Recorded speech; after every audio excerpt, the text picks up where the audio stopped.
Bom dia, Portugal! In Portugal, there's a YouTube show full of fun facts you need to know. Carl rings the bell and the members show to the GMP morning show. Featured guests will come and they will blow your mind. The audience will do so in kind. The little vanity mixed with some insanity on the morning show with GMP. Good morning, Portugal, and I'd like to welcome you to another fantastic day. Hey, Gumpers.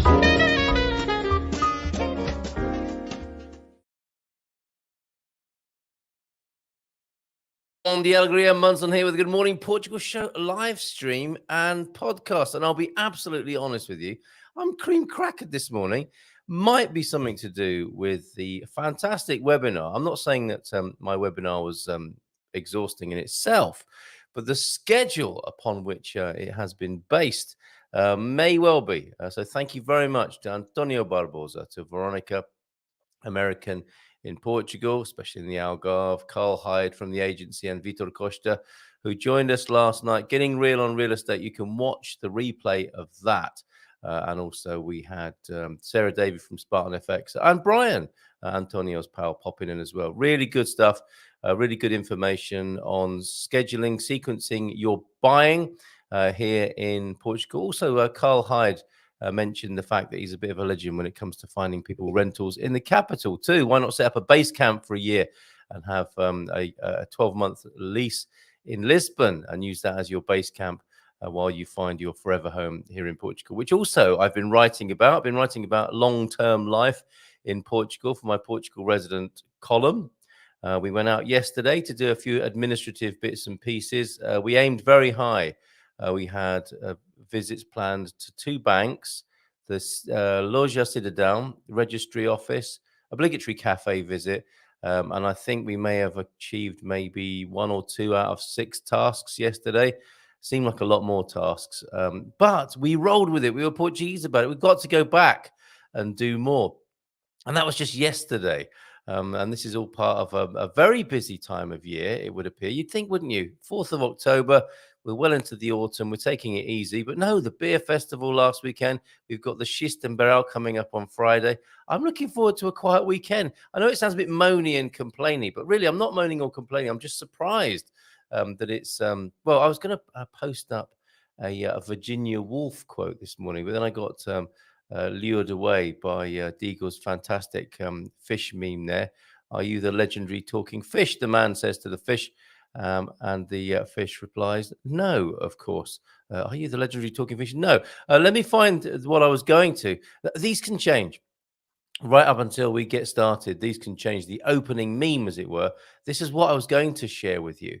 If you too have had a really busy time and are surprised by how busy the autumn has been, maybe you've got a Varaus. This is a seasonal bug based on having a very busy summer, a Varaus. I might have to do a bit more work on that, but you get my drift. The end of the Portuguese summer means, I think, after all that partying and the inability to stop partying right up until now, because we're not finished. We're going to Barãos, I say, in Xiste on Friday. We'll still be partying on Friday on the bus.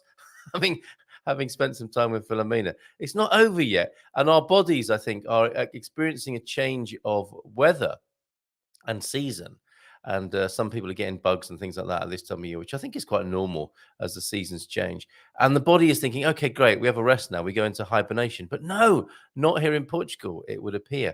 Have you got a view on that? Virginia Woolf is saying to us, oh, she looks a bit exhausted, didn't she? She is, of course. If you think Floribela Espanca, you might think Virginia Woolf and Sylvia Plath. Those 3 ladies in a similar kind of pigeonhole, if we do that to people, which we don't like to do here on the Good Morning Portugal show, but it gives you an idea sometimes, doesn't it? If you pigeonhole people and put them in a box and give them a label. I will cut adrift, says Virginia. I will sit on pavements and drink coffee. I will dream. I will take my mind out of its iron cage and let it swim this fine October. That's a very noble aspiration, and I think a little bit of a lean in towards relaxation at this time of year, and maybe intervening in the quite extraordinary schedule that us Portuguese residents put ourselves through into the summer, not knowing, actually hoping perhaps that the summer will continue until early November. And you see, I am thinking that because we've got our San Martino de Porto Discovery Weekend early November. So the partying will continue, and we've got some of that same action coming up in 10 days' time in Tamar. Wow. Okay. I need some a lead transfusion, more lead in my pencil so that I can be burning the candle at both ends and in the middle too, as this schedule continues. How are you doing? How are you coping with it all right now? And I'm looking forward to going to the meetup too, where T-Duck is going, and we'll just hang out there, shall we, and just take it easy today, I think. However, I will be filming a Try Something Portuguese live from the meetup today. So see you there, T-Duck, and anyone else who's popping along to the San Martin. See, more partying and fun this lunchtime, San Martino de Porto Festival. Who's in this morning? After that rather long monologue, I'm sorry if it did sound like a bit of a monologue, but it's just testament to how awesome life is here, and wanting to take every opportunity to enjoy it here in Portugal. Bon dia, criaturas, from Francis this morning. Hello, mate. How are you? How's everything going for you? You're a very disciplined fella, aren't you? I think you've come to Portugal, really got your nose to the grindstone, and I hope all is going well for you and family. I've got Suze in as well. Thank you for that exchange last night, Suze, as well. No hard feelings, I hope, on that. It's always great to get a bit of feedback, and thank you for that. And of course, I think as we both observed in our conversation there, things will change over time, evolution of the Good Morning Portugal show. Pam's in, Aviva as well. And thanks to everybody who corresponded with me yesterday, of course, as well. It was a busy day with the news of the NHR being scrapped as well. I'll go into that a bit deeper. Chris is in, Mr. S, Squire of the Shires. Great show last night. It's always nice to get that feedback, isn't it? You were amazing last night. How would you like your eggs this morning? Squire of the Shires, yeah, thank you for that feedback. I'm glad you found it useful. Would you like to see that done on a regular basis? Maybe we pick a theme from the world of real estate as we continue to get real on Portuguese real estate. I haven't combed my eyebrows this morning. I think, yeah, I nearly overslept. I went out for a vigorous walk with Jimmy Chu to get some air in my lungs and get a few steps in. And oh, okay, you should really only, that was what maybe did me yesterday. You should really only plan one task per day here in Portugal. It was very adventurous. It was very adventurous yesterday. Pete's in as well. How are you, Pete? Antonio F is also in. Chris Smith, how you doing, Chris? What's this? Only here for a bit. We're up in Porto today. We'll catch you on the replay. Cheers for popping in. Love that when people aren't going to be staying here for the whole 90 minutes. You can dip in and out of the show. Of course, you can watch on replay and look out for segments and clips from the show that I put up on the YouTube channel as well. Let's go back to the start, because we did get ourselves in trouble yesterday, didn't we? Reading random comments out of sequence in the chat. So let's do what we can to keep that ship shape and Bristol fashion. Why it's called Bristol fashion, I don't know, but it does remind me for some strange reason of what I'll be telling you about the Portuguese Republic. Maybe your mind is going towards that illustration as well, that depicts the events that led up to the the overthrow of the Portuguese monarchy, which we'll talk about this morning, because of course it's Republic Day tomorrow, and often I'm often telling you about a public holiday the day after. Oh, yeah, if you went to get stuff done yesterday, it was a public holiday yesterday, then we've got a little bit better, or I've got a little bit better, and said it's today, and been a little bit better prepared. Today, we're really brilliantly prepared. A day in advance, we'll be talking about Portugal's Republic Day, Dia da República, and telling you a little bit of the history of that. So you won't be surprised tomorrow when you try and go and get something done, and every government office is shut. So yeah, a public holiday tomorrow here in Portugal, the 5th of October, Dia da República. And let's go back to 7:38 for this morning. Bon dia, Gumpers, car day today. So an early trip to the other side of Swindon, then a short drive to the National Arboretum at Western Burt. Hopefully we'll see some autumn colours. My goodness, I don't know if my voice is going to hold out until 10 o'clock this morning. God Squad tip of the day. Oh, if you're expecting a barefoot broadcast, Mrs. M is resting that, but she doesn't do a barefoot broadcast on a Wednesday. She's having a lie in today, I'll be honest with you. So, yes, just generally speaking in this household, seasonal change and a little bit of exhaustion, resting, recuperating, and regrouping. Mrs. M's doing that this morning. God Squad tip of the day, as we've discussed, says Coach Turner, high intensity interval training. He doesn't like to use the word fartlek. I do, for obvious reasons. The inner 12-year-old, mainly being the main reason. High intensity interval training, aka fartlek, can be very beneficial for fitness, for fartness, and health. But there are a couple of provisos to consider. Firstly, start gently and build up over a few weeks. This is hilarious. I read this. It's not hilarious if you're the dad that it happens to, but I can see how this works. And this is how Dougie got himself injured, really, isn't it? Give it here. Let me show you how this is done, I think, with his famous last words before his injury. I've seen many occurrences of dad's race syndrome at school sports days where men of a certain age try to recapture their youth. And Dougie's not the only one. Who was it? Who else? Michael did it. Michael Heron, who should have been here this morning, but will be here next Wednesday instead with author Jeremy Black. Actually, let's have a little bit of that book. Jeremy Black. I'll come back to your God Squad tip of the day and Dad's Race Syndrome, because we've got Jeremy Black joining us, the author of A Brief History of Portugal. I've got it. I did have him on Audible here. Seems to have locked up now. This is, of course, his. Oh yeah, this is his. This isn't him reading it. This is his book, though, and Michael Heron tracked him down. Would normally be here on the first Wednesday of the month, but he's coming with Jeremy next Wednesday, and we'll interview Jeremy and talk to him about this amazing book. Here's his entry or chapter for this day ahead of the Republic Day. Have a listen to this. I hope you can hear this. Oh, come on. All right, bear with. I'd already set it up to go through the desk. And apparently my phone is disagreeing with me. It's not coming through. Connected for... Okay, there must be an audible problem. I'll hold it up to the microphone. Here we go. Changes in government. There were changes in symbolism, from the national anthem to place names. Thus, in Lisbon in 1910, the name of Rua das Trinas was changed to Rua Sara de Matos, whom it was alleged had been murdered by nuns. Murdered by nuns. You see, a gripping book, A Brief History of Portugal by Jeremy Black, and this chapter, Republican Instability and Salazarist Autocracy, 1910 to 1974. I think that was chapter, which one is that? That's chapter 11 of the book. Thoroughly recommend that to you. So maybe grab it this week, and then you can ask Jeremy questions when he comes in with Michael next Wednesday. And of course, we've got Jackie joining us from Expat Portugal at around 9 this morning. And of course, anything to do with Portugal, as we do on a hump day, ask anything about Portugal, and this community will do its best to help you. If you're listening on catch up, we're not making the connection, are we, with many people who are listening on replay and catch up. If you're listening to this later, and there's you're thinking to yourself, oh, I wish I lived in Portugal. I wish I could catch the show when it was live, because there's X, Y, and Z question that I would like to ask.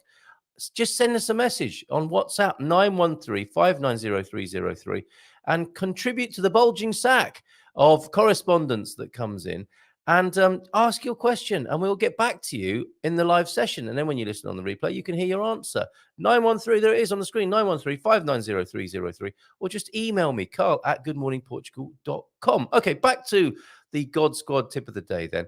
And we will talk about Republic Day. We will talk about the NHR being scrapped. And also, British ambassador's been here. Well, he's always here because he's the British ambassador, but he's been talking about active aging, a priority for Portugal and the UK, which caught my attention, and we'll talk about that later as well. But soup to nuts coverage with Jackie at around 9, because there's a cost of living special, which is always very popular on the Thursday night webinar, coming up tomorrow evening over at Expat Portugal, which I'll be hosting. Right, Dad's Race Syndrome at school sports days, where men of a certain age try to recapture their youth. Get a bit competitive, and it normally results in torn hamstrings. How embarrassing when your dad at sports day says, gets in the sack for the sack race, or ties his leg to another pal and they have a 3-legged race, or they go for the dad sprint. They don't warm up. They haven't done it for ages, and they tear a hamstring. I'm fine. I'm fine. Oh, it's okay. I'm fine. Trying to put a brave face on it. So warm up. Secondly, warm up is vital to warm up steadily before a HIIT session, a high intensity intermittent training session. For me, that takes about 30 minutes, and I'll cover some basic warm up routines tomorrow. So that's cool. There's always been a bit of controversy, hasn't there, Coach Turner, about whether to warm up or not. And some people love doing all those stretches, don't they?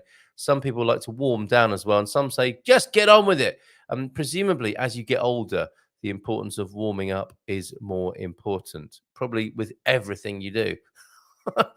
I'm just warming up. I'm getting out of bed, just warming up. Takes about 30 minutes. I'm just going to make a cup of tea, warming up for that too. I'm putting my socks on now. Oh, torn a hamstring. So stick with those two rules and you won't go far wrong. So what was the first one? Start gently and build up. And then warm up as the second tip. Cheers, mate. Thank you very much. See you tomorrow. Guess who is in Portugal? Bom dia, Carl and Gumpers from a very warm Algarve. I was at present a very warm 23 degrees. We went for a walk to catch the sunrise this morning. I've got a picture of that. I think this is Deagle's sunrise here. Let me take your comment off the screen and everyone will be able to get to see it better. And also some video. So let me play that for you as well. Here's Deagle celebrating being back in Portugal. Great to have you here, mate. Here's half a minute of you in the Algarve this morning.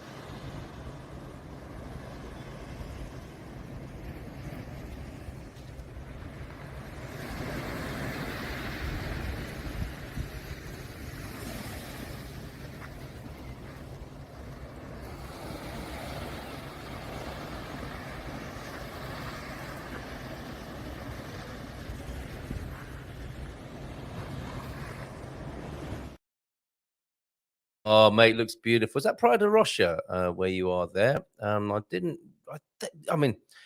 There's sand, there's a sea, and there's a few white buildings. I'm gonna go with Praia de Rocha. Do let us know, Diego, and thank you very much for sending in the video and the stalls. Portuguese, thank you. Thursday is a public holiday. Where were you? We were. That's what I opened with this morning, and we'll be talking about Dia de República in a little while. Okay, let's get back to those comments ahead of Jackie joining us at 9. See who else is in. Thank you, Coach Turner. Thank you, Diego and James with a bon dia a todos. Feliz carta, tudo bem. Deep thought of the day, then. Steady on. T-Duck will be back soon with deep thoughts and Kane Sabias and more top draw dad jokes and the lies we tell our kids as well. We were enjoying that.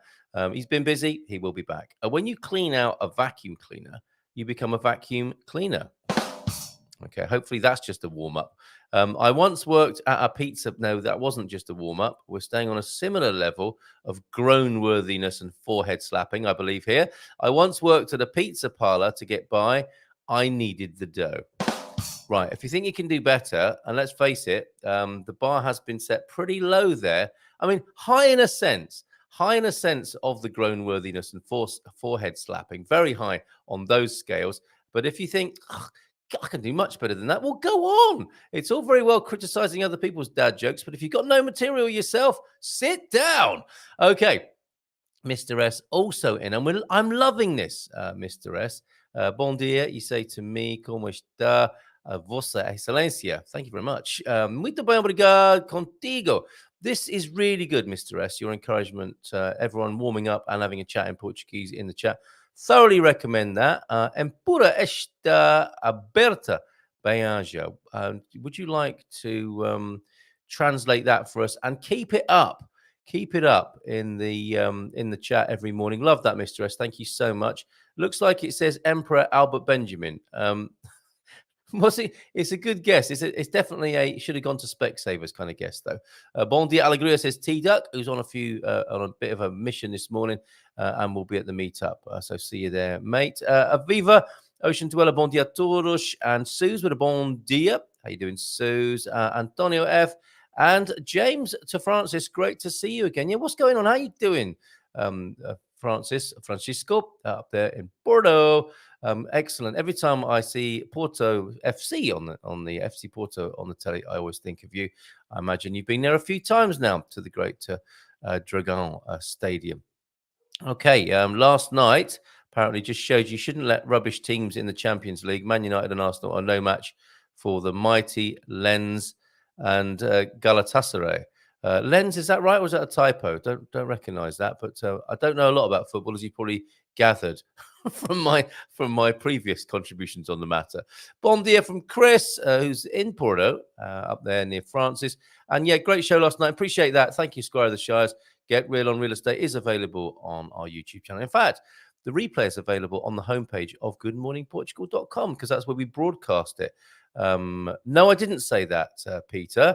Espanca is, I think, very good pronunciation. Stop giggling at the back. And it's still hot here on Madeira. Viva, that sounds lovely. I spoke to Nunu about his visit to the Açores last night as well. The Portuguese islands, we've got to get there, haven't we, at some point? And maybe not just yet. Like I was saying, we've been very, very busy at the moment, but I think maybe an end of summer, autumn tour to Madeira or the Açores, a bit of a carry on the islands. Gumper trip might be pretty marvelous, mightn't it? Pam's into mid-30s in central Portugal. Thought you were in Montargil. You left the cash point in the middle of the road. Good alibi, though. I'm not sure what he's talking about there. Piscina from Mr. S. Está bem, agradável. You should really only plan on one task of the day. If you only take one bit of advice away today on Ask Anything About Portugal, that's it. You should really only plan one task per day. And even with that task, you could be going back 2 or 3 times. Mrs. M needed to order a cash card, I think, for a bank account. To get past security. She'll tell you more about this on Friday. She's covering for me on Friday. At which point some people say, yeah, I'll definitely watch that if Mrs. M is on. So she's on Friday while I'm out at the Schist Villages. I'll be reporting in, but she'll tell you more about this. Trying to clear security at the bank. What is your father's name? So she gave her father's name, which is her father's name, to be fair. Nope. Well, it is, Mr. Tanner. No, that's not what we've got here. But that is my dad's name. Yeah, it may well be your dad's name, but that's not what we've got on the paperwork. And she had my dad's name. And I was thinking, okay, well, fair enough. Given that we're married, it might be a Portuguese thing that if you get married, your father is now your husband's father. Could understand how that might work as some sort of, ancient system. And then who is your mother? And turns out, I think her father is her mother. So that can't be some ancient system. That is just another one of these administrative clerical cock-ups. That's my. I'm gonna have a moan now. I'm gonna have a moan. Good moaning, Portugal. I'm gonna have a moan right now. Fine. And I had a really nice chat with Rui Silva yesterday about going digital, and I did a digital signature. It's not that you have to do fewer signatures. It's just that you have to write them in a very self-conscious way on a tablet now and not on a piece of paper. But my bank, Millennium, have gone digital. So I was signing on there, and he was saying it's saving a hell of a lot of paper, as you can imagine. Apparently, the change I was going to do, just to change my address or something like that, is 50 pages long for some reason. It's digital now, so that's a whole lot easier. It's just taking up a few terabytes in the cloud instead. But anyway, back to Mrs. M, and back to no end of other Portuguese bureaucratic situations. I've noticed a lot of data is asked for, and a lot of data is wrongly input. So I think what happens is you get asked to fill in a form, or somebody fills in a form with you. They don't enter it into the computer at that point. They enter it later, or someone else enters it later, and therein lies the capacity for all sorts of problems to take place, including the wrong information on your cartão de cidadão or other important documents. Okay, moan over. Anyway, and you should only really plan one task per day. But seriously, why not enter the data and get the person to sign it off there and then? Might save on work, but maybe that's not what you're trying to do. Maybe you're not trying to save on work. How about Portuguese real estate photos? They are usually hilarious as a theme. Dead people on balconies or under sofas or in the mirror. We have the picture right here that Peter's talking about, and it gives me great pleasure to share it because I haven't for quite a while. You remember this one then, Pete? There it is. There's the body on the balcony from an idealista. I mean, that is not that is a beautiful home overlooking probably the Obidos Lagoon there, over at Val. And somebody who decided not to move, or somebody who decided not to move the dead body on the balcony, that is a real idealista picture. Add your listing for free. And that was in my favorites, as you can see. So I can't dedicate a whole, people love moaning about our webinars and everything about what we do. If I promote a real estate webinar and it's just an hour of hilarious real estate photos, understandably, that should warrant an entry in the complaints book. But always a great opportunity when you mention it there, Pete, to show that fabulous picture. I wonder if that apartment ever got sold, or if that was the husband or partner's attempt to stop it being sold, perhaps. Okay, let's move on, shall we? And see who else is here this morning. Talk about the Republic, Dia de Republica, although we're probably not going to have time now with Jackie joining us. And we do need to talk about the NHR scheme being scrapped. How rude of me it would be not to say hello to everyone this morning. Well, I guess it's hot almost everywhere in Portugal, says Aviva, with the weather reports coming in from around the place. Yeah, Antonio telling us that it's hotter than usual everywhere. 29 for Lisbon today, 33 in the east as well. And yeah, thank you for all your updates on the weather. My probe, my weather probe has been pulled off the desk by a flipping cat again, I think. In the 60s here in Corvillar, very pleasant. Thank you very much, Mr. S, for that. And what's that? Okay, I can't read that either, Pete. But I think a bit of correspondence between you and Portuglish, who's greeting everybody this morning, working his way through man cavers and others. The dictatorship in Portugal lasted between 26 and 74. Salazar ruled between 32 and 68. Thank you very much for that. I imagine we'll be talking about the regime that followed the monarchy later on in the show. Doing well, Carl, says Francis. I have just been very busy trying to set up life here. Decided to be easier on myself in October. Well done, mate. Only been to the stadium once for a game. It was incredible. Glad to hear from you. And thanks for that update, Francis. Keep up the good work, mate. And love to you and the family. Hoping to visit Madeira in April next year. Nice one. 85 pages and 54 signatures to open a bank account. I don't think you're joking, are you? I think I can see what happened there. At some point, you were asked for the names of your parents, your pages, and you gave them the names of your fathers. Maybe. Also user error, misinterpret the Portuguese and fill in incorrectly. Yes, so it looks like I must take some responsibility for that too. Although, I mean, the guy said to me yesterday, it says here you're single. You're married, aren't you? I said, yeah, we've just been talking about my wife.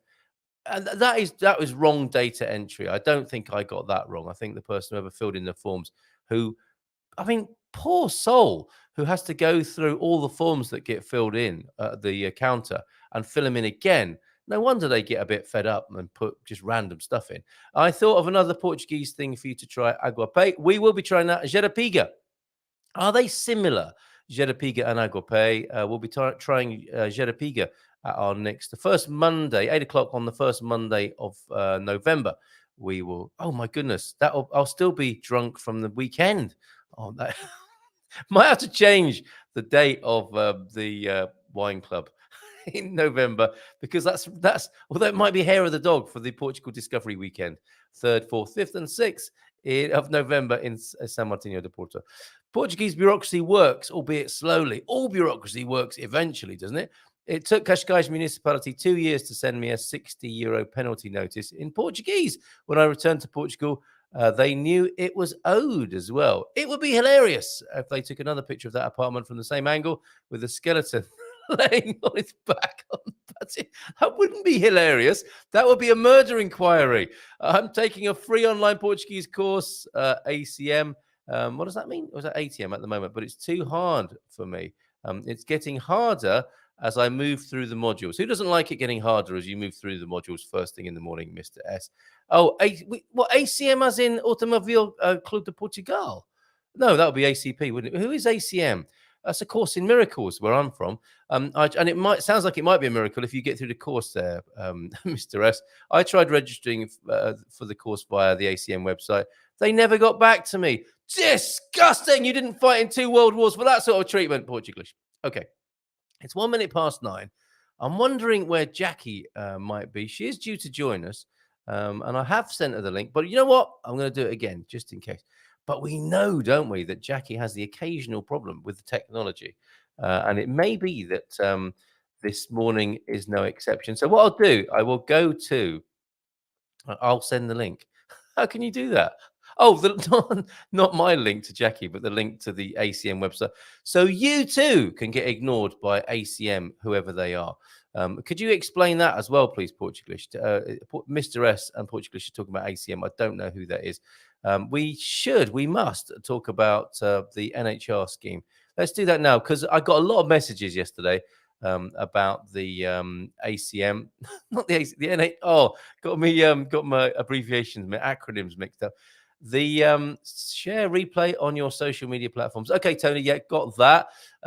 We are looking at the Portugal Resident article now about the scrapping. The surprise news: Bruce Hawker, owner of the Portugal Resident and other titles emanating from the Algarve, joined us for the first time in his new monthly residency, and came with really hot news that the night before, Antonio Costa had announced the scrapping of the non-habitual taxation regime. Non-habitual, is it called? I'm just so used to calling it the NHR. I just call it the NHR and not what it's really called, which I think is non-habitual regime. Anyway, where did you hear about the NHR first then, Carl? From Peter, Newshound Peter. And Jerapiga and Agopay are similar, but not the same. Thank you for clarifying that, Antonio. This is a mine of information this morning, isn't it? But yeah, cheers, Pete. I was going to ask you, how did you find out? But a good journalist will never disclose their sources, will they? And you've been saved. You've just had a reprieve from talking about the NHR tax scheme because Jackie has joined us. But having one or two difficulties, I think, sparking up the old camera there. We'll give her a moment to see if she can join us. ACM is a government-sponsored online Portuguese course. There you go. So let's start. Jackie's disappeared again now. But so we will have a look at, will we, won't we? Yes, we will. PM scraps NHR tax scheme. Natasha Don's reporting yesterday. Hot news. Not as hot as Peter. But then again, Pete, all you had to do was come on here and open your cake hole about it over at the Resident there. And Natasha had to write a piece about it. And no doubt the editor had to cast a glance over it. The words that she penned, which were, PM admits NHR is a biased way of inflating the housing market. Portugal's Prime Minister Antonio Costa has announced the end of the special NHR tax regime and it is non-habitual resident, right? Because I think to qualify, you had to have been living out of Portugal for the previous 5 years. So of course, it included Portuguese people as well. You could be anyone who'd lived out of the country for the last 5 years. And it was a way of some Portuguese people sweetening their re-entry, so to speak, having been out of the country, which has made it difficult for some. It is a shot in the foot for some of those Portuguese people, culturally, socioeconomically, who were relying on the NHR to come back to their country of origin. Anyway, it was the end announced yesterday for the non-habitual residents tax regime, long hailed as Europe's best kept tax secret. Well, now's the time to shout about it. That blooming secret is not available anymore.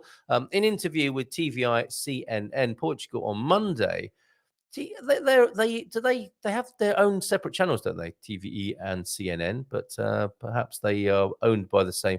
Well, I was going to say they're owned by the same media boss. That would apply to every channel, wouldn't it? Aren't there only two media bosses owning everything, especially in America? And in an interview, anyway, with TVI CNN Portugal on Monday, the PM admitted the regime is a biased way of inflating the housing market, which has reached unsustainable prices. Okay, I won't comment right now. I'll let you do that. It is a move that has long been predicted by the industry that sustains foreign investment in Portugal. Indeed, pressure for the axing of NHR has been building since 2016, when Finland pulled its own citizens out of the regime, describing it as a tax holiday for pensioners living in Portugal, who Finland believed should have been contributing fully to public coffers. A year later, Sweden's then finance. I'm enjoying this background, context information. A year later, Sweden's then finance minister Magdalena Andersson, who went on to become Prime Minister, described herself as disgusted at the concept that wealthy retirees were being offered tax perks. Was it her first day on the internet or in the world economy? Shock horror, wealthy people being offered a tax perk. What? Socialist policymakers, I'm not saying it's good or bad, but I mean, for heaven's sakes, that's what makes the world go round, isn't it? Socialist policymakers nonetheless held out for the regime for another 7 years until now. Mr. Costa told his interviewers that as of 2024, the government has decided not to prolong a measure of fiscal injustice.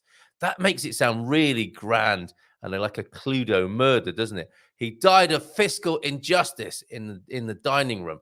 That is no longer justified and is a biased form of inflating the housing market, which has reached unsustainable prices. It's not the only reason, of course. I said I wouldn't comment, sorry. If one considers the PM's words, it is clear PS socialists have been aware all along now how unjustified the NHR was in terms of giving tax breaks to foreigners when national citizens were left to pay the full whack. It is just that in the face of a housing crisis that it is taking thousands onto the streets in protest, that is seeing teachers and nurses living in tents on campsites as they cannot afford the cost of a monthly rental. Oh my God, that is seeing families struggle desperately to pay home loans. It is time to call a halt to some of the policies that have brought the country to this social drama. Okay, I am going to say something. I can't hold back any longer. Let's see, shall we, if the scrapping of the NHR has stops people living in poverty. Or maybe that it's a bit more complex than that. I think the ending of the golden visa, not that I'm being an apologist or defender of either the NHR. I don't have the NHR. I don't have a golden visa. But I think there's a sort of political sleight of hand here that might suggest having axed those two things. The teachers and nurses will suddenly be able to afford to not live in tents on campsites, and poor families will be able to breathe again. I think we might have to cast our net a little further afield if we want to solve that. Okay, I'll stop now. There was a time when it was necessary, the PM said. This measure made sense. In the first 10 years, 59% of people who had benefited continued to reside in Portugal, in spite of the regime having ended. NHR provided a form of tax amnesty for 10 years only. But right now, it does not make sense. It doesn't make sense when you're looking at your political career, of course. Stop it, Carl. Where does this leave pensioners already benefiting from the regime that has brought many thousands to this country as non-habitual residents, in inverted commas, with the bunny ears there? Who has it will keep it, Costa assured. So anyone who has signed up will be able to keep to the regime. The regime is simply ending as of 2024. No exact date yet given. The rest of the interview was given over to the much more pressing national issues of trying to ease citizens' desperate financial struggles. Yes, the government is negotiating income tax reductions with employers and unions and committed to increasing the national minimum wage next year to at least €810. No one needs reminding that this sum doesn't even cover a monthly rental in many parts of the country. It's going to need some big minds over this, isn't it? It's going to need some new solutions to make this work, not just your regular political posturing. Joshua Deacon, good morning to you. I struggle to see how 10,000 foreigners benefiting from the NHR in a population of 10 million has had an impact on the housing market. Fair point, Joshua. Portugal's housing shortage has nothing to do with the NHR scheme.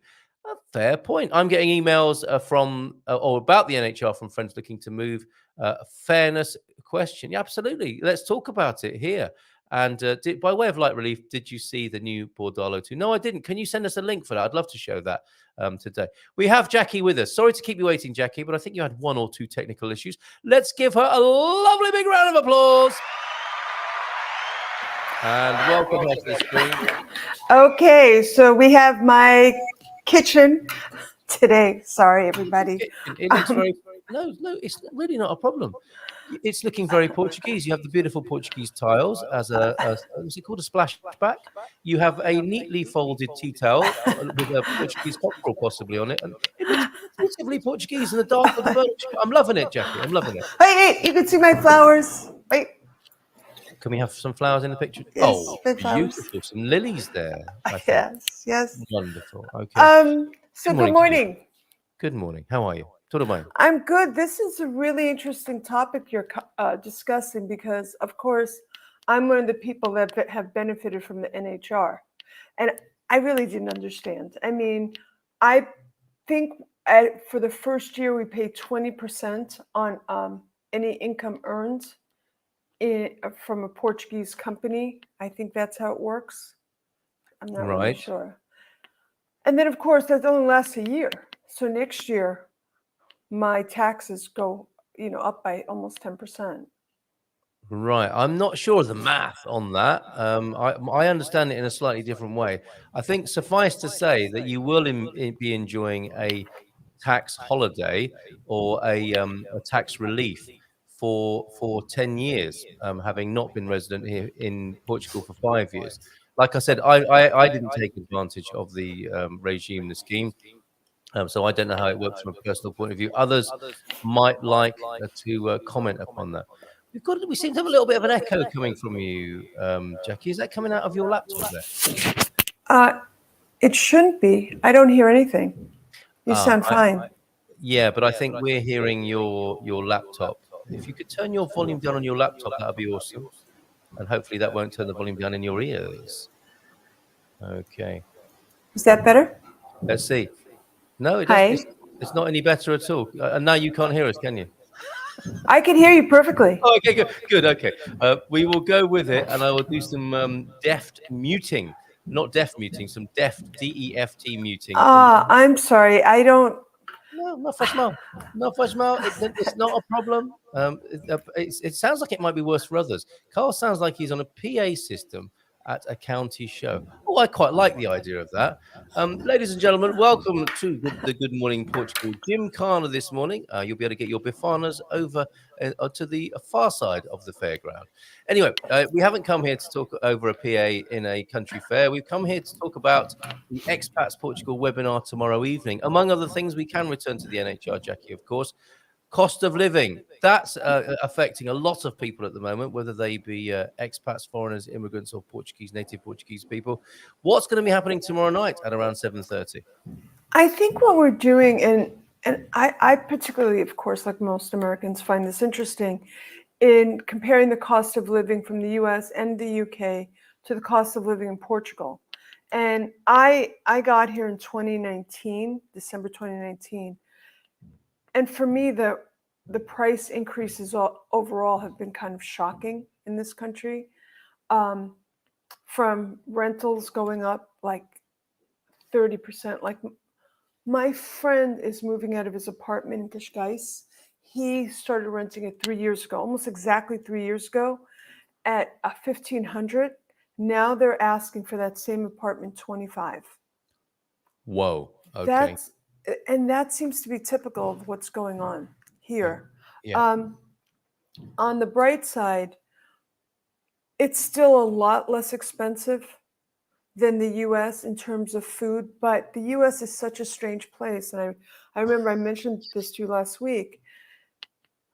So the second most expensive place, for instance, for food in the US is Burlington, Vermont. For one person for 1 month, they estimate it costs $497 to eat, to buy your groceries in that state. On the board, and that's number 2 after Hawaii. And we understand Hawaii, I mean, you have to import everything's shipped. But right on the border of Vermont is New Hampshire, which comes in at number 50 at $183 a month for one person. Now that's a huge differential for two states bordering each other. So sometimes it's very hard to grasp true costs in the US because they could be all over the place. So, Newark, New Jersey falls right in the middle for food, at least. So we're going to kind of try to get an understanding of the differential of costs for living in the US and living in Portugal. What we're finding, of course, is that so many Californians are moving to Portugal because there is a lot of similarities in how it looks, even though one's semi-arid, one's semi-tropical. So for those people, there's going to be quite a differential in costs, especially for things like food. Gas tends to be high here, but utilities. I live in a building that's a C, so that's not a very high rating. That's kind of low. Mm-hmm. And we have lots of guests. And we're averaging only 30 to 45 euros for each of our utilities per month, which I don't think is particularly high. Oh, I sounds don't very know. reasonable. Sounds Yeah. reasonable. Yeah. That's what our water is. That's what our gas, our electricity tends to average. Mm-hmm. So for me, living in a C apartment, I'm thinking if somebody lives in a much better apartment like an A, they're going to do better than I'm doing. Yeah, and So, cue Peter, of course. Peter will no doubt tell us that if you're energy independent, you get an even better bargain, and that, of course, is something worth looking at. If you're lucky enough to purchase a quinta out in the interior, well, I mean, it doesn't need to be in the interior. It can be, of course, just south of the river in quite a built-up area. Haddad de Mayo is a good example of energy independence and energy efficiency. It can be done. And hopefully that's the way forward for us all. So we will be talking about energy costs, won't we? We'll have a few people talking on the panel, sharing their personal experiences. And this is going to be very useful to people coming in from abroad to get an idea of what they're up against. I think that's the basic thrust, isn't it, of the evening, to let people know what they're up against. And we all have different experiences, right? So, Jerry lives in a home in central Portugal. I live in an apartment in Cascais. So we're kind of going to, and I live in a C apartment. I may even be a C minus. And so we're going to see how all of these things kind of compare with each other. I still believe that the cost of living is much lower in Portugal than the US, depending on where you're living. But I see it rising in ways that are frightening. And I think that housing costs in the UK are starting to go down. And in France, I have a friend who lives in France. She says they're going down as well. But yet they're coming up. Property prices? Yeah, property prices seem to be going down everywhere, even in the US. But they're rising here, which is, I don't know, supply and demand, I suppose. There will be, I mean, I think there are a number of influences on that. Portugal tends to be in the tail, doesn't it, of these global movements. So I think you could expect the same trends if perhaps a little later, and of course the added dynamic of a massive demand for properties, which might be keeping things higher than they are otherwise going in other parts of the world. You have caused a bit of a reaction here this morning, Jackie. If people want to sign up with Expats Portugal, you can do that on the link that I've put onto the screen now, and that is the webinar for tomorrow night, the real cost of living in Portugal. We'll be looking at that from people's own experience. A few comments, snippets coming in. Sue's with maybe the inheritance laws need reviewing to make more houses available to the market. That's a brilliant point, I think, because Daniel discussed that last week, that once the 40 cousins who've inherited a property have completely forgot about it, have to now pay taxes on a property that's laying fallow someplace. Yeah, they might move They it. believe it's going to really open up a lot of properties for sale. I mean, don't we have the largest in Portugal of properties not being used? I could believe that. I don't know that for sure, but you only have to drive around the interior in central Portugal, as I was last weekend, to see many abandoned buildings, and which is quite a surprise to the newcomer. Yeah, really, it is surprising, because we don't expect that here, because there's a housing shortage, and yet here are all these buildings that aren't being used.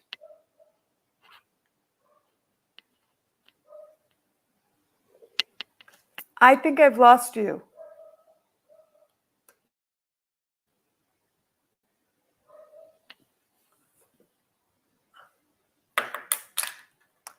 Can you hear me? I've lost you. I can't hear.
Hello again. We're back. We're back here on screen with the Good Morning Portugal show. That had the whole sort of vibe.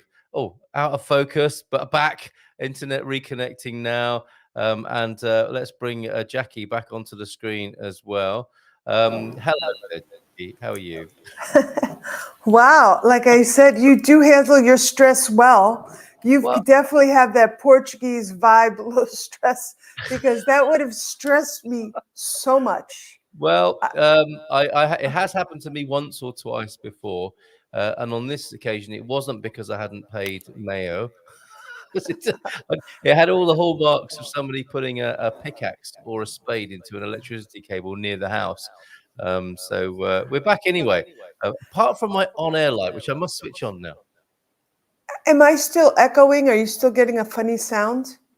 There's a little bit of echo, but I think we can live with that, given what else has gone on this morning. Oh, wow. And Jack Nicholson is back. That's a very nice way of putting it. Wow. Brains, what happened? What did we miss, I wonder, Jackie, while we were away there? Let's have a look in the chat and see what people have been saying. Still no news on the ACM language course that Mr. S and Portuguese were talking about. Oh, gas prices or petrol or diesel prices. Cars are very expensive in Portugal here. Gas is too. I'm from Boston. Well. Hey, I used to live in Marblehead. Yay. It's so funny, isn't it? It is a small world. That's where we'd got to, wasn't it? Maybe the inheritance laws need reviewing to make more houses available to the market. We had, this is a very intelligent, erudite comment. It's not the cost of an item's relative value, it's the reduced purchasing power of the currency due to the central bank policy. Now, I think we're talking macro and micro there. Of course, anyone moving to Portugal will want to know the relative value.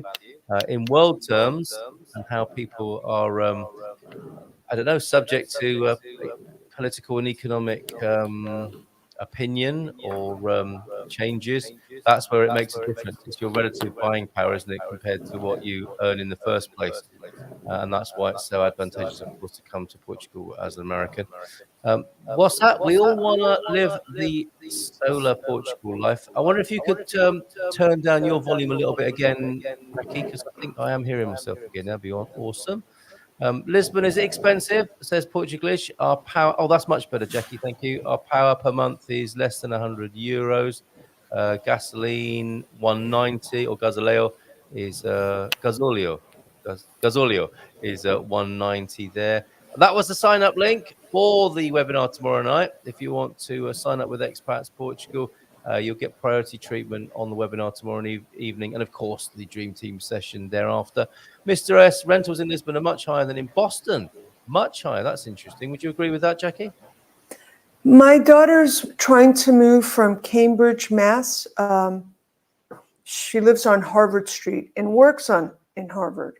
So she says she's trying to move to New York City right now. She was shocked that rentals in Manhattan are cheaper than Cambridge and Boston. Really? Oh, I need to ask you about something. People from Massachusetts. I heard the other day that they're called mass holes. And I thought that is really rude and unkind. But it's actually what people in Massachusetts call they are called that. That's so true. There is a great ad about preserving the rights of LGBTQ community. And this really typical Bostonian gets on and he talks. If you have a chance to Google this, you really have to, because he describes the culture.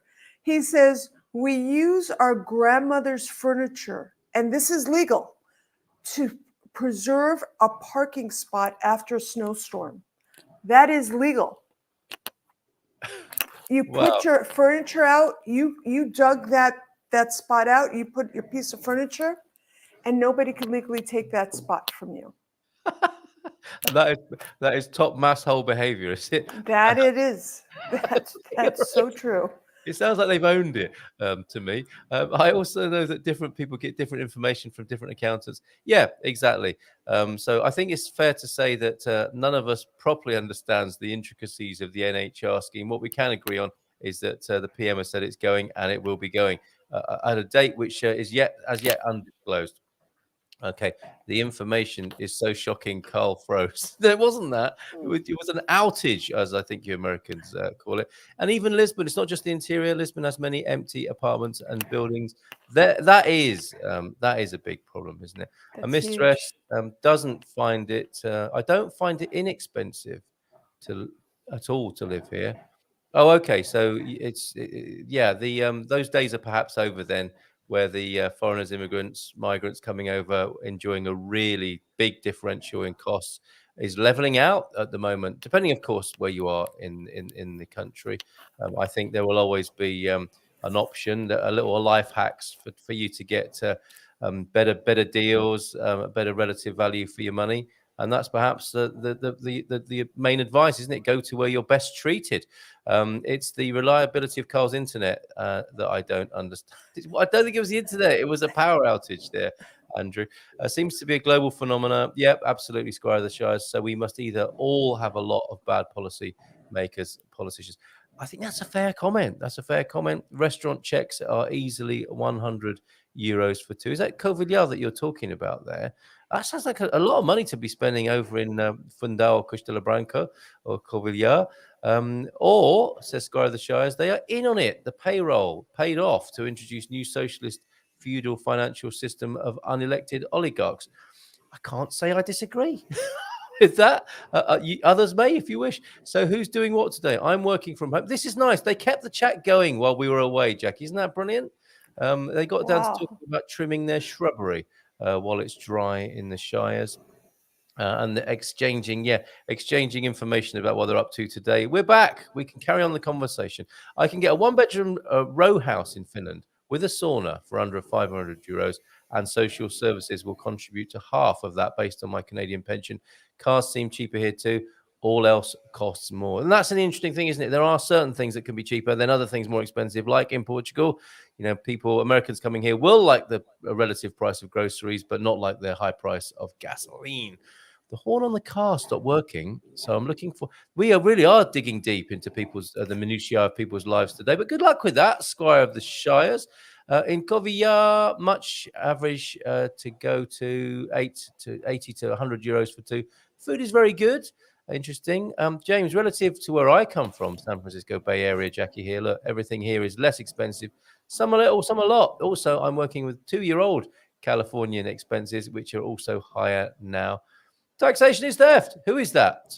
I wonder, saying that. That won't be the doc, and it probably isn't Frank either. So what are you doing today? Parachuting into the next mission?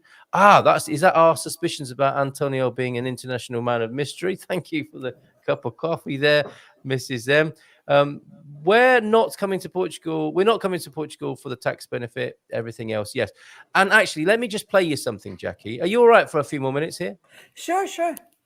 Because this is really lovely. Some fellow Americans here who are also not coming here for the NHR. And I think this speaks on behalf of many others as well. So look at this. From Evra yesterday, in response to the shock news that was generated the night before by the PM. Hi friends, it's Veronica, your American in Portugal, and this... Elizabeth. Elizabeth, what just happened today, Elizabeth? I got my CEF card. We went to the CEF office in Porto Alegre, and it went smoothly and easily, and now I'm an official resident. Okay, and so as an American also in Portugal, did you come here for this? Or did you come here for NHR? For this? Yeah, so with the NHR changes, would that keep you away from buying a house here? No. Right, because this is it. It's all about adventure and history and loveliness, safety. Being an Arab. Yeah, I can't say enough good things about it. Okay, cheers. You heard it from the American's mouth. NHR, we're not here for NHR. We're not here for like dirt cheap prices. We're here for a lovely, safe, historic place in lovely Portugal. A wonderful life. Yay. Cheers, friends. That is the point, is it not, Jackie? You know, I think that's adorable. But I also, one of the things she mentions is safety. Yeah. And as a female, it's so hard to get used to feeling safe. I mean, I grew up, New York City, lived in Boston, lived in LA. You were never felt safe. Mm. And that, I think, is, for me, the best thing about living here. Yeah. And you can't really put a price on that, can you? It's like a lifestyle choice that you make possible by moving. And It's like a burden off your shoulders, especially as a woman. It's like, oh my gosh.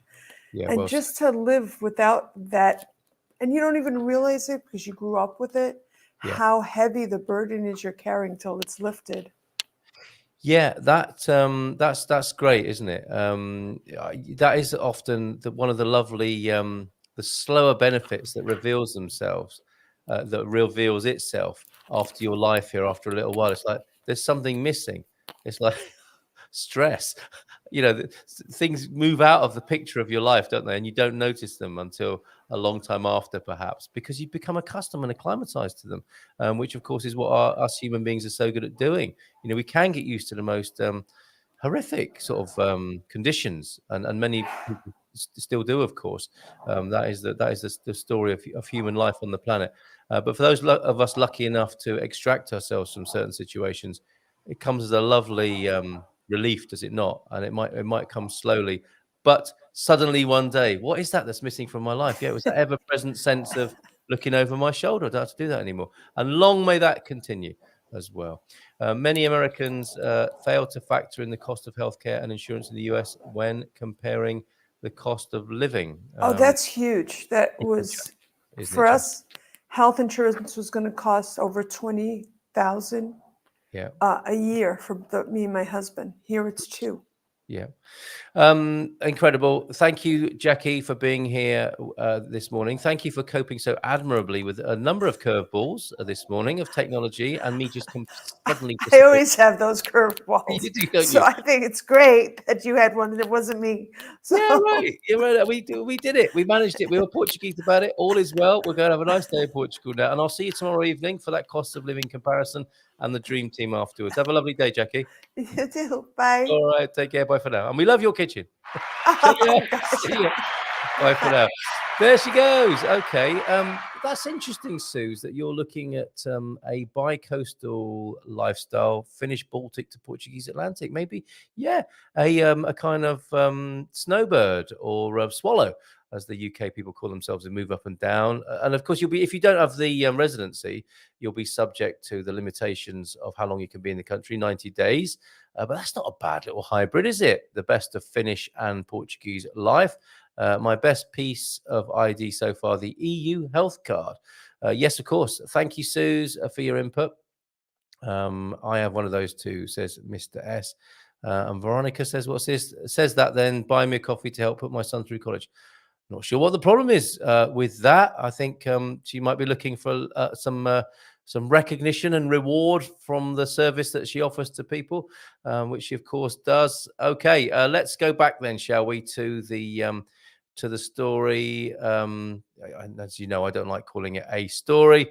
What we're talking about is the article, the news article by Natasha Don, which I am needing to refresh now because all of my tabs just disappeared. Not cigarettes, as the tabs are.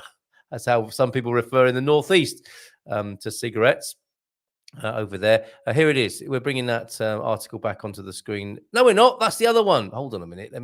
That's one I also want to have a look at, but I'm not sure we'll have time now at 20 to 10. Let's bring on the first article that we were looking at, and the PM scrapping the NHR tax scheme. Let's see how that signs off, shall we? Before we move on to anything else, hopefully talking about the Dia de Republica as well, giving you a bit of background information on that. But let's conclude on the NHR now. And we got down as far as the regime is simply ending as of 2024 with no exact date yet given. The NHR and why it was brought in at all, I need to cough.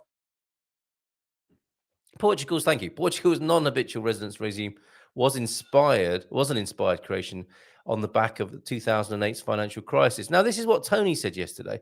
Let's not forget where Portugal was and why it was quite a useful device when it was first introduced, which left the country crippled by debt. That was not the NHR, but the 2008 financial crisis, and on its way to requesting 79 billion bailout. It essentially encouraged foreigners to invest in Portugal with the offer of a 10-year blanket tax amnesty. Thousands took up the opportunity to the delight and a miraculous recovery in quotes, miraculous recovery of a then ailing real estate market, and with undeniable instant knock-on effects to the economy. Standard picture of Lisbon and on the cusp of regeneration. As the years went by and as complaints internally centered on the inequity of giving wealthy foreigners tax breaks when hardworking nationals had nothing of the kind. Interesting. PS Socialists tweaked the regime to the point where it is now. Work age applicants have to pay a flat rate of tax of 20%. There we go. This is what it's about. Work age applicants of the NHR, successful NHR people, pay a flat rate of tax of 20% on their income, and pensioners just 10%. There you go, in a nutshell. But the reality of 14 years in which investors have been attracted to this country has taken house prices into the stratosphere from the point of view of people living on Portuguese wages, contributing to the impossible crisis of today, in which young people have little hope of leaving home and living independently for years after finishing their education, and couples are delaying having children because they simply cannot afford them. Further pledges by Costa at a point of heightened financial, social, and to a large extent economic drama. Romania's standard of living has now overtaken that of Portugal. Oh, some people will be adding that to their list. Seeing the country slip even further down the European ladder, Mr. Costa has pledged government focus on trying to improve the lot of national citizens. That is his job after all. Tax cuts to the end of this Let me try that again. Tax cuts to the end of this legislature will extend to 2 billion, he told his interviewers. So more tax cuts, okay, as a way of helping people. And pensioners can look forward next year to a 6.5 increase in their allowances. So we're cutting tax and giving people more money. There is still a long way to go. Unions are calling for a national minimum wage of 830. That 20 euros makes all the difference. The Employers' Confederation has even suggested a 15-month year for workers who fulfill certain conditions. A uniquely Portuguese thing. Instead of people paying people more money over 12 months, you give them more months a year. But all players appear to be united in trying to improve the financial lot of nationals, who, after all, are the ones who vote parties in and out of office. Oh, slightly cynical tone there. As to the issue of teachers and their uphill struggle to recover the 6 years, 6 months, and 23 days of service vaporized by previous administrations, Mr. Costa remains resolute. However, I'm not going to commit myself to something that I know cannot be fulfilled and which is unsustainable for the country, he said. Okay. What I'll do then, I'll translate that for you. I'll make loads of vote-winning promises and shuffle in a few things that will be vote winners. But about everything else, I can't possibly commit myself to something that I know cannot be fulfilled and which is unsustainable for the country. I'm not singling him out for a particular kind of treatment. This is just standard politician playbook, isn't it? In fact, the PM referred to the teacher's ambition to fully recover all the years frozen as illusions that are not as important as right now. Well, I bet that went down well. As a discussion about digital textbooks in schools and pupils' use of mobile phones, blah. My wife was a teacher, so unfortunately, I'm very familiar with teachers' frustrations, he told his interviewers. They had expectations of retirement age and career progressions that have been frustrated, hence those years being taken from them. That's what that means. From their pension contributions, I suspect. Attraction to live here remains as strong as ever, as our video just showed. There's a Blevins Franks input, a footnote to that article, which I will put into the chat for you. So there you go. What do you reckon? A load of old political jiggery pokery as far as I'm concerned, but what's that got to do with it? At the end of the day, the country has recovered from the bad years and it's no longer useful for Portugal. Yes, in a sense, I think that's a fair analysis, Aviva. However, it's recovered from really bad years and appears to be going into still some bad years for some people. And we'll see, won't we, if the scrapping of the NHR and the eradication of the golden visa will help those people directly. Where's this news story? There you go, Darren, that's there. And of course, we had the comment from the paper's owner, Bruce Hawker, not speaking on behalf of the paper, I suspect, but speaking his own opinion.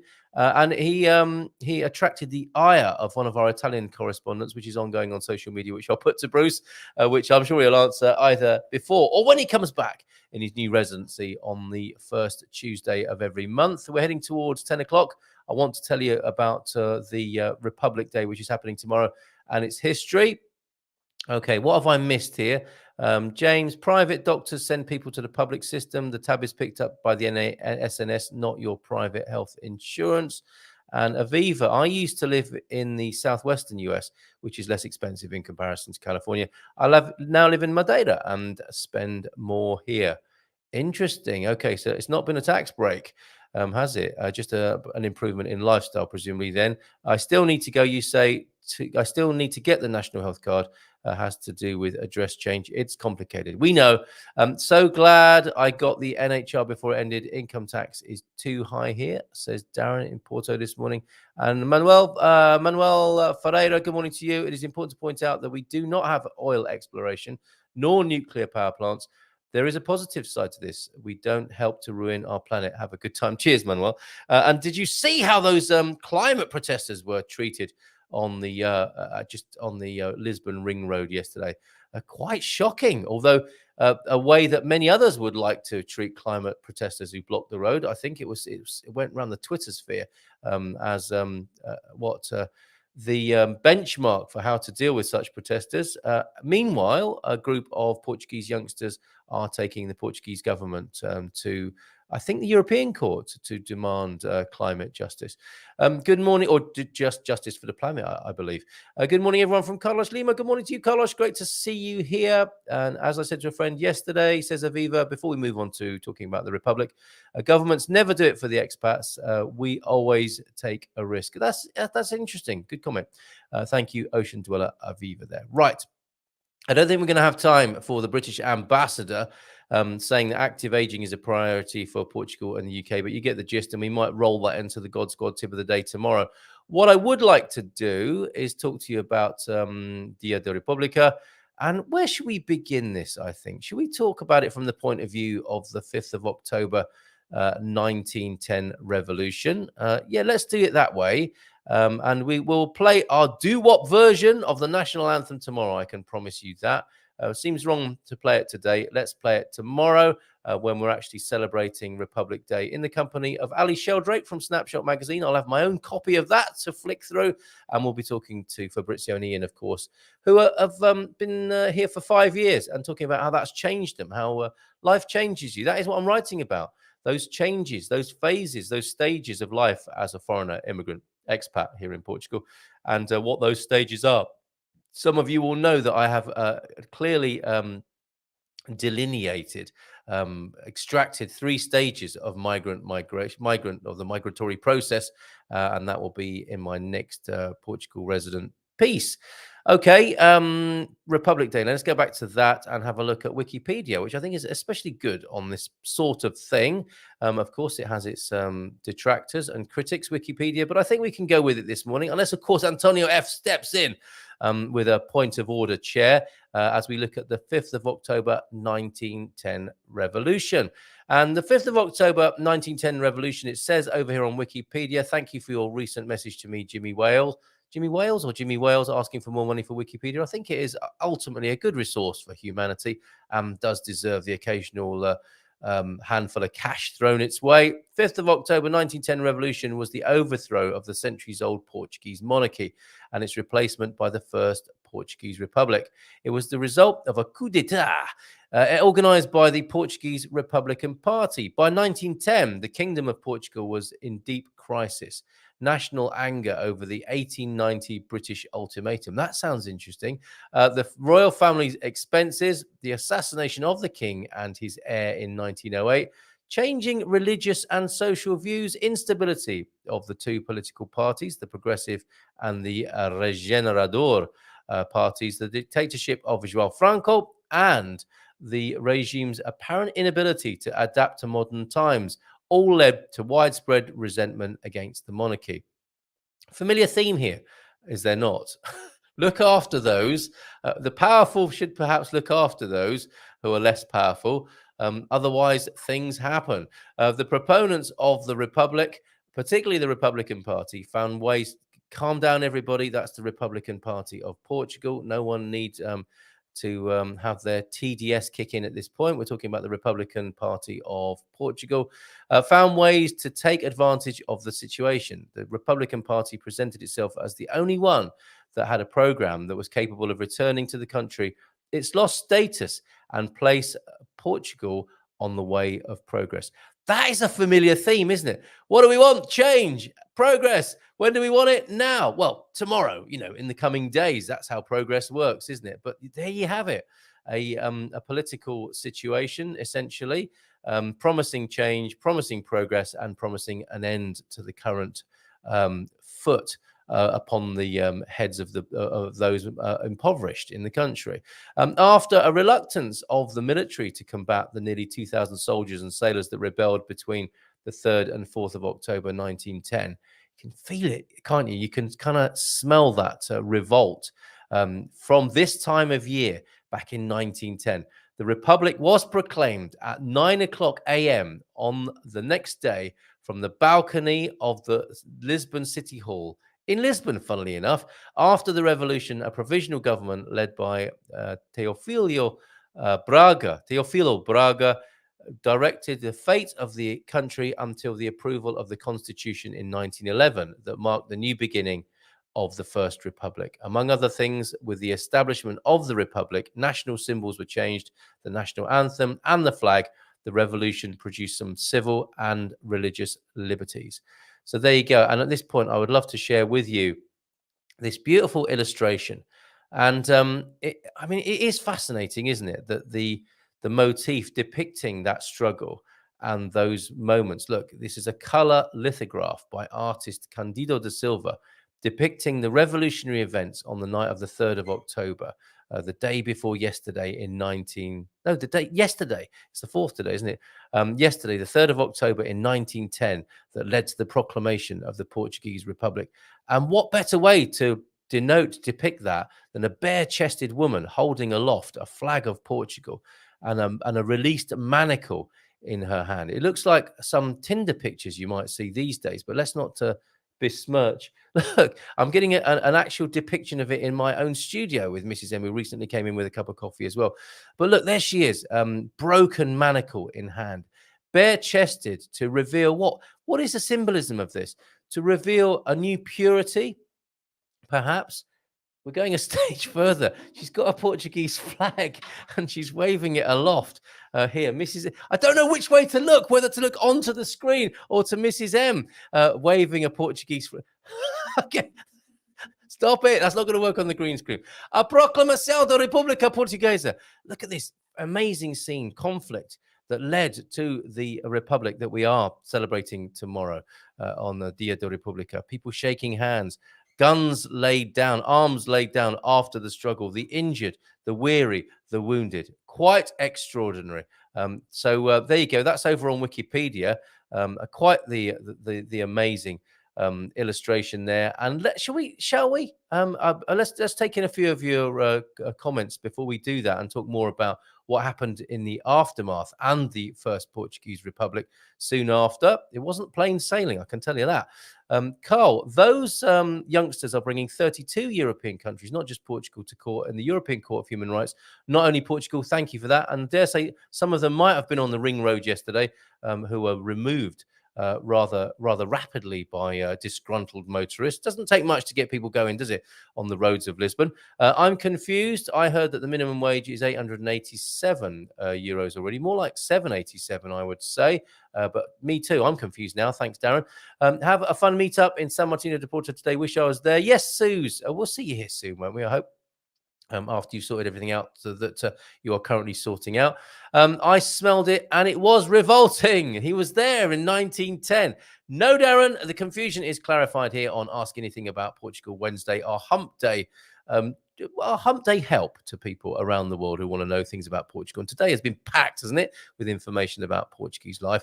No, it's $760 a month, but as we're paid 14 salaries a year, it becomes 887. You're curious, isn't it? But there you go. What does this mean, Portuglish? The nojento. And what's the opposite of an aftermath? A foremath? I guess you could say that. And that explains it. That's what we like to see on the screen. Okay, let's change from the description of the of what happened in the days leading up to the revolution of 1910 and the First Republic to the First Republic itself, and share with you a bit of information about that. Again, from Wikipedia. Where is it that I'm looking at? The First Portuguese Republic. Yeah, that's what I want to tell you about. Going to do that now and bring that onto the screen for you. I think I've got a couple of images to share. We do. We've got a couple of images to share in these last few moments, as well as tell you about the First Portuguese Republic. So here goes. This is what you'll be celebrating tomorrow. If you celebrate at all. How are you celebrating? You won't be able to do any public business. Everyone's having a holiday. So why not go with the Portuguese flow? Antonio F., what might we do tomorrow? Raise a glass, of course, to the First Portuguese Republic, which we're going to find out about now. The First Portuguese Republic spans a complex 16-year period in the history of Portugal between the end of the period of constitutional monarchy, marked by the 5th of October Revolution, which, of course, is celebrated tomorrow, and the 28th of May 1926 coup d'etat. The latter movement instituted a military dictatorship known as the Ditadura Nacional, the national dictatorship that would be followed by the corporatist Estado Novo, the new state regime of Antonio de Oliveira Salazar. The 16 years of the First Republic saw 9 presidents and 44 ministries. Turbulent times, right? Post-revolution. And we're altogether more of a transition between the Kingdom of Portugal and the Estado Novo than they were a coherent period of governance. The First Republic was intensely anti-clerical. Historian Stanley Payne points out the majority of Republicans took the position that Catholicism was the #1 enemy of individualist middle-class radicalism and must be completely broken as a source of influence on Portugal. Well, that didn't work out, did it? Under the leadership of Afonso Costa, the Minister of Justice, the revolution immediately targeted the Catholic Church. The provisional government began devoting its entire attention to an anti-religious policy in spite of the disastrous economic situation. And there, my friends, as a resonance from 1910, tells you, doesn't it, much of the state we're still in, whereby we have amazing ideas, don't we, for the future of humanity. It's not that we're lacking ideas or information, is it? You know, the internet, the human mind, and the greater mind is full of inspiring and wonderful ideas. And what do we do with them? We tend to let them get obscured, don't we, by a bit of finger pointing. It's their fault. A bit of manipulation. Well, it's not that, it's this, you know.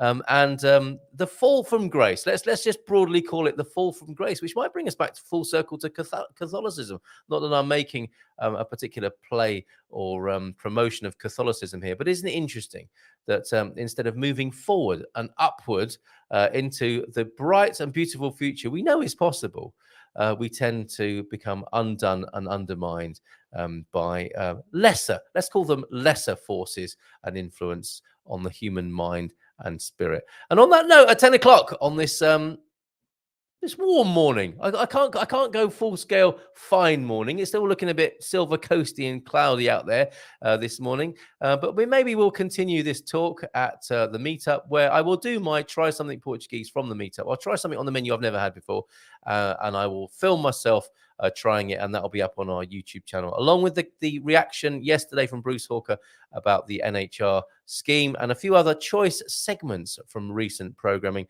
and of course the real estate special that we had last night. Look at that. Is that prayers to all, love to all, respect to all? I think we get the gist of that. Thank you, Aviva, for that. And Darren, I am pleased that you know and appreciate it. A hug from Manuel Ferreira there to you, Darren. Thank you for being here. See you in the morning with Ali Sheldrake and Fabrizio and Ian. And on the webinar, of course, tomorrow night, comparing the cost of living that we discussed. with Jackie earlier on. Have a great day. Take care. And bye for now. You've been amazing.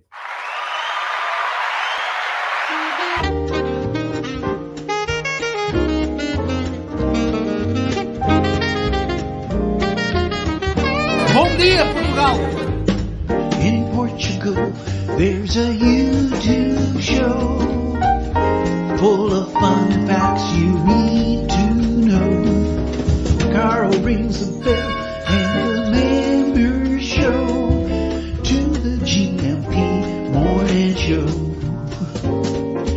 Featured guests will come and they will blow your mind. The audience will do so in kind.